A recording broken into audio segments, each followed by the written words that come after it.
I say Jerry Boshoga was still in that mansion, Yakat Matlala. He was still there. It's just that probably there are these secret rooms that are in the premises that they did not get to. I want to start with I'm talking about the Madlanga Commission of Inquiry here. Witness C is on the stand and he is now dropping some evidence. And this evidence sounds like a movie script. You know, like the beginning of a movie script, but they start with the climax and then build into the climax type of situation. Yeah, that is what's going on in the Badlanga Commission of Inquiry. So this gentleman, witness C, he is redeployed to Gauteng and he comes from the PKTT, worked with the matter in the University of Fort Hare with the unalivings of staff members, etc., and so on. And now he moves to Gauteng to assist witness A and witness B in the investigations that was given the dockets for. And one of those dockets were of the kidnapping of Jerry Boshoga. Remember Jerry Boshoga, whose mother came out in a SABC documentary show called Cutting Edge, and she was crying and begging for the return of her son, and also made mention that Jerry also has a chronic illness. I think it was diabetes or something like that. And his kidnappers are demanding 25 million rand. And then, okay, I'll come back to that. I'll come back to that.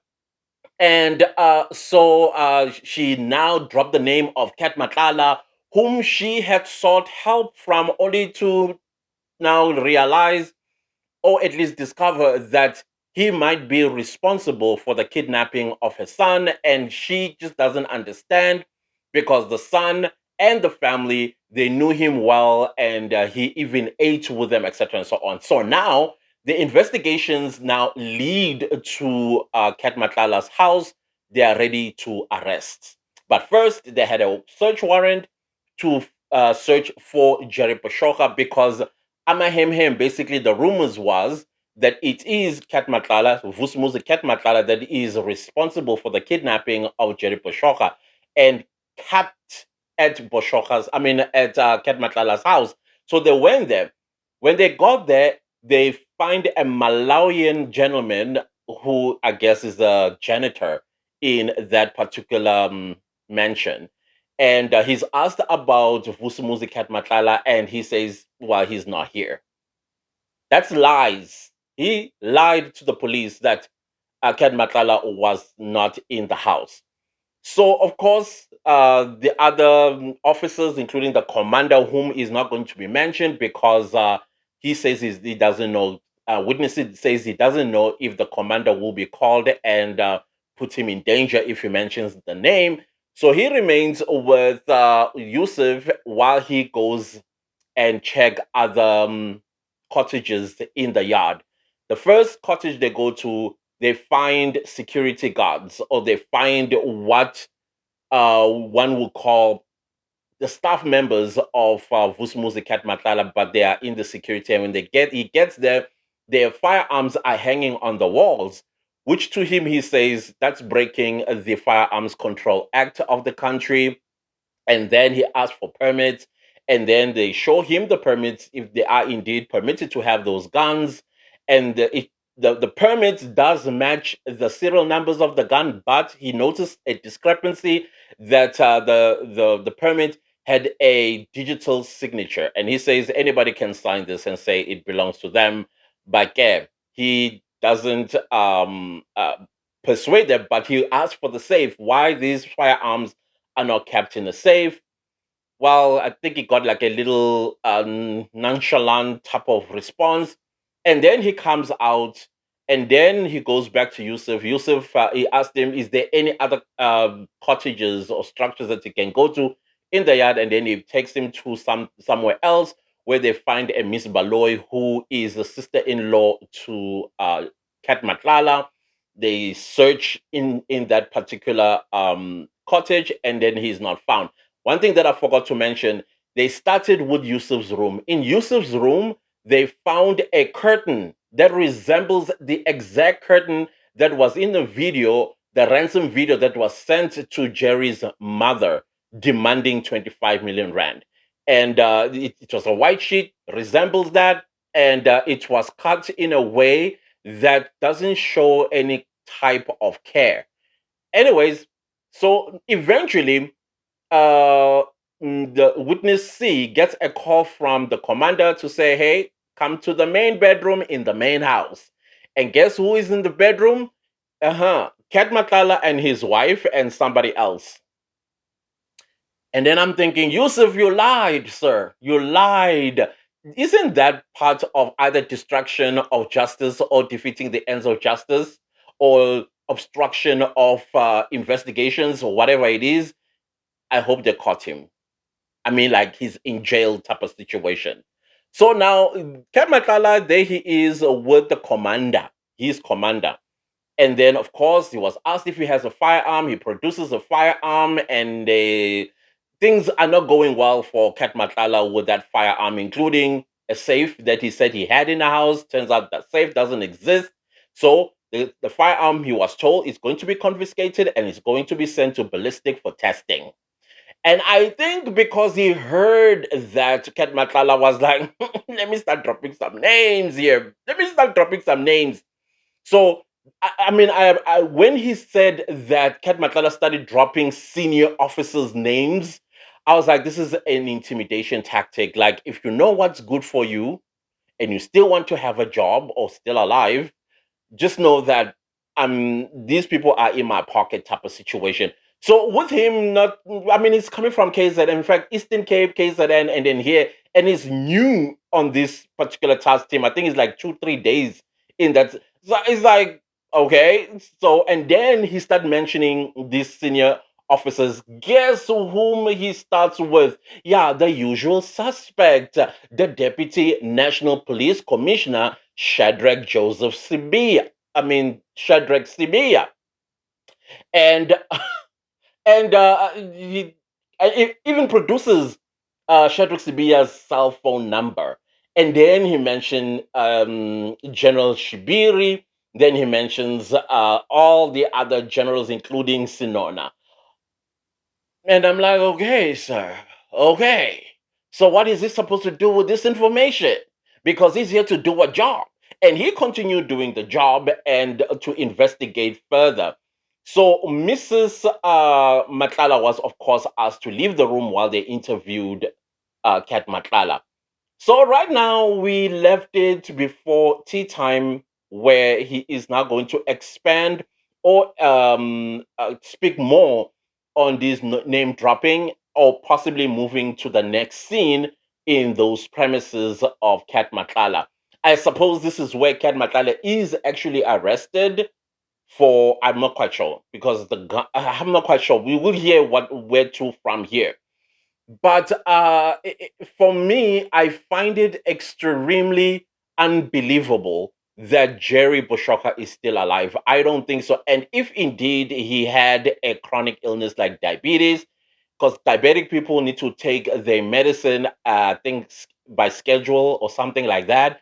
And the other thing that Kat Matlala mentioned in the interview, which was recorded, by the way, according to witness C, is that he was asked about his past life, cash in transit heists, and all of that stuff. He admitted that, yeah, that's my past life. Now I'm a businessman. And in my mind, I'm like, so where is the money for the cash in transit heists? Is that the same money that started these businesses? And then he further exposes Jerry Boshoga, that he knows Jerry Boshoga since 2012 because they used to be involved in crimes together. And then he further exposes Jerry by saying, Jerry, well, he owes a lot of people money. He owes me also 5 million rand. And I'm like, aha, that thought that I said I was going to come back to, this is the one. So I'm thinking, if oh yeah, by the way, that 5 million rand that he loaned from Ket Matlala was to buy a machine that manufactures white powder. Yeah, that had to sink in with me as well. I'm like, we busy empathizing and sympathizing and looking for Jerry Boshoga and he allegedly might be one of the people that are killing the future of this country. God again, we are not there. And then I'm like, the 25 million rand ransom. That's the interest of the 5 million rand that he took. I'm just rubbing my two IQs here. I'm not saying that is it or he is responsible for the kidnapping of Jerry Boshoga. I'm just rubbing my two IQs here. I'm like, oh, that's actually the interest. So the interest probably was maybe it was 2 million rand interest, but because of interest accumulating, maybe 5 million he'll have to pay somewhere in return, maybe 7 million or even 10 million if it's 100% interest. But because he was not paying it, and probably Ket Matlala is peril a bell type of situation, he was like, I'm going to demand 25 million rand from your family until it's paid, and I will release you. And because it's also, he has the generals in his pocket, Jerry, there's no way he's going to go and report this kidnapping, right? And I'm like, you know, that accusations that Kat Matlala made, I've heard some people on my comment sections when I talked about Jerry Boshoga, and I apologize for having reported the other time that he was found. I don't know, somebody was telling me that he was found, and somebody that I trusted lived in Pretoria, and I made that video. Like, "Hey, he's found. Actually, he was not found. He's still not found. And that is why I actually believe that I don't think he's alive anymore. I think he passed on in that house and they had to get rid of his remains before they started decomposing. That's my suspicion. Because if that Kurt, I think it was kept in Yusuf's room, and Yusuf knows who Jerry Pashoka is, and probably he's involved in making sure that Jerry is kidnapped. I mean, he's a foreign national, probably illegal foreign national fingerprints. Which data is it gonna be found on, right? And then, of course, the other guards that were found in the yard, probably they were the ones that were safeguarding Boshoka, taking videos while the ransom demand. Probably they were the ones who were scop and donoring him and all of that stuff. So, it turns out that Jerry Boshoka allegedly was not an angel, not an innocent businessman, and he is involved allegedly in crimes upon the time he was kidnapped because allegedly he owed people. All of these guys are allegations. We must not forget that these are allegations. Ket Matlala could be saying these things to, draw attention away from him and let it focus on Jerry Poshoka and probably sometimes losing the trail. Ukulahla umkhondo, like, don't focus on me, Mina. I have generals in my pocket type of situation. When I go and investigate with Jerry Poshoka and his crimes allegedly. So that's what the way we at right now. It's explosive as far as I am concerned. And Uket Matala, he's the one who started speaking. He's the one who started speaking because I think he thought he was coming to get arrested for the kidnapping of Jerry Boshoka. That is why he started dropping those little nutshells, but I don't know. What are your thoughts if you are following? I'm not sure what's going on in Parliament right now. I have not checked out what is Becky Cele saying, but one thing people noticed is that Julius Malema did not question Becky Cele. For me, that it's neither here nor there. Probably Becky Cele said things that satisfied him, and maybe he did have lines of questions, but he felt like they were answered, so why ask? Type of situation. Or maybe Becky Cele is looking at him and like, I will but Habile Dlamini you. That closet, don't let's not go type of situation. So it's like, let's keep this closet closed by not asking any questions. One will never know with Julius Malema. Absolutely, one will never know. But he has accustomed us that we must always look at him with a very close eye, with suspicion, even. Anyways, I'll leave this video right here because it's about time before they return for tea. I will keep you updated as to what on earth is going on in the Matlanga Commission of Inquiry. Report and back to you. Goodbye.